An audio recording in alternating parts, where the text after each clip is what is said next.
a stark contrast to those opposite. The Treasurer's time has concluded. The member for McMahon. Thanks very much, Mr Speaker. My question is to the Treasurer. Can the Treasurer confirm reports this morning that the member for Curtin told the government that its discredited forced divestment policy threatened investment, could be regarded as sovereign risk and was inconsistent with Liberal values? The Treasurer has the call.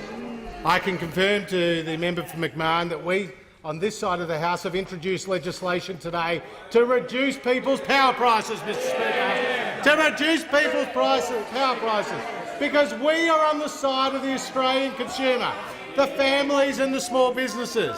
Now, as the member for McMahon knows, that the ACCC has identified significant problems in the energy market, which they say is unsustainable and can't continue in its current form. Those problems are in the retail market, where retailers don't pass on to consumers the full benefit of reductions in their own costs, Mr Speaker. There are problems in the contract market. We're seeing it particularly in South Australia, illiquidity in the contract market, where new retailers can't come into the market because of a barrier to entry, because they can't get the hedges and swaps and the financial contracts that they need. And we see it in the wholesale market as well, Mr Speaker, where big generators have sometimes held back supply in order to send prices up. Now, we say to the member for McMahon, what's wrong with calling out that misconduct, Mr Speaker?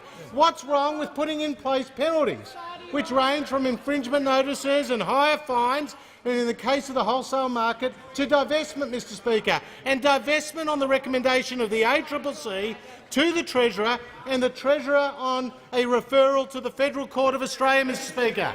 And I say to the member for McMahon, what is wrong with Australia having a policy of divestment as the United States and the United Kingdom does, Mr Speaker? What's so different? What's so different? And I'll tell you what's different.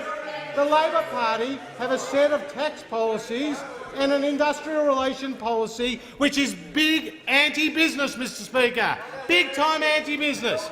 And they are looking for a cover to cosy up with the energy companies to obscure the failures of their own policies, Mr Speaker.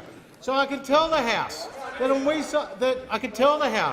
we in the Liberal and National parties are committed to lowering people's power bills. We've seen prices come down from July this year in Queensland, South Australia and in New South Wales, and we will take whatever action is needed, including introducing this bill in the House today, to ensure that the people of Australia, all 25